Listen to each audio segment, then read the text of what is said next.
उत्तर प्रदेश में आम चुनाव की लड़ाई अब आखिरी चरण में पहुंच गई है।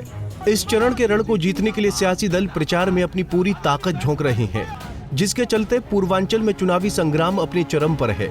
7वें चरण में प्रधानमंत्री नरेंद्र मोदी और मुख्तार अंसारी के भाई अफजाल अंसारी के भाग्य का फैसला होना है। जनता अपने हाथों से किसकी किस्मत क्या लिखती है, इस पर सभी की निगाहें लगी हैं। यूपी में 7वें चरण की सीटें महाराजगंज, गोरखपुर, कुशीनगर, देवरिया, बांसगांव, घोसी, सलेमपुर, बलिया, गाजीपुर, चंदौली, वाराणसी, मिर्जापुर, रॉबर्ट्सगंज। आपको बता दें कि आखिरी चरण में यूपी की 13 सीटें बची हैं, जिन पर आगामी 1 जून को 24 के रण में 7वें चरण का चुनाव है। इसमें पूर्वांचल के गोरखपुर, मिर्जापुर और बनारस मंडल की सीटें हैं, जिनमें महाराजगंज, गोरखपुर, कुशीनगर, देवरिया, बांसगांव, घोसी, सलेमपुर, बलिया, गाजीपुर, चंदौली, वाराणसी, मिर्जापुर और रॉबर्ट्सगंज सीट शामिल हैं। इसमें बांसगांव और रॉबर्ट्सगंज सुरक्षित लोकसभा हैं। 7वें चरण की सीटों पर 2019 के नतीजे। Maharajganj BJP, Gorakhpur BJP, Kushinagar BJP, Deoria BJP, Bansgaon BJP, Ghosi BSP, Salempur BJP, Ballia BJP, Ghazipur BSP, Chandauli BJP, Varanasi BJP, Mirzapur Apna Dal, Robertsganj अपना दल। अगर 7वें चरण की सीटों पर साल 2019 के चुनाव परिणाम की बात करें तो यहां की बाजी बीजेपी के एनडीए के हाथ ही रही थी। जहां बीजेपी ने 9 सीटें जीती थी, वहीं 2 सीट मिर्जापुर और रॉबर्ट्सगंज बीजेपी के सहयोगी अनुप्रिया पटेल की अपना दल के खाते में गई थी।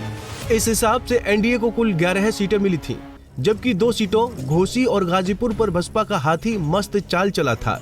इस चरण में बीजेपी की जीत वाली 2 सीटों बलिया और चंदौली में मुकाबला बहुत कांटे का रहा था। यहाँ पर साल 2019 में हार जीत का फैसला मतगणना के अंतिम चक्र में हुआ था। बीजेपी और सपा प्रत्याशी के बीच बहुत कम वोटों का अंतर था। जहां बलिया में बीजेपी के वीरेंद्र सिंह सपा के सनातन पांडे से महज 15,000 वोटों से जीते थे। वहीं पीएम मोदी के संसदीय क्षेत्र काशी से सटी चंदौली पर बीजेपी के महेंद्र नाथ पांडे का सपा के संजय चौहान से जीत का फासला 13,000 मतों का ही था। दरअसल यूपी में पिछली बार की तरह अंतिम चरण की सीटों पर मुकाबला एक तरफा बीजेपी के पक्ष में दिखाई नहीं दे रहा है। इस बार 24 के रणों में पूर्वांचल की लड़ाई इंडिया और एनडीए गठबंधन के बीच बेहद नजदीक नजर आ रही है। ऐसे में कम अंतर वाली सीटों पर अब की बार चुनाव परिणाम में बदलाव की संभावना अधिक है। जिस तरह का माहौल 7वें चरण में दिख रहा है, अगर वो मतदान में दिखाई देता है तो परिणाम पर बड़ा फर्क पड़ सकता है, जो बीजेपी के लिए नुकसान की कहानी को भी लिख सकता है और इंडिया की राह को आसान भी कर सकता है। ऐसे में पिछली बार का प्रदर्शन दोहरा पाना एनडीए के लिए पूर्वांचल में आसान नजर नहीं आ रहा। वहीं काशी में पीएम मोदी, गाजीपुर में अफजाल अंसारी और मिर्जापुर में अनुप्रिया पटेल की किस्मत का फैसला भी इसी चरण में जनता करेगी। Bureau report, Punjab Kesari TV.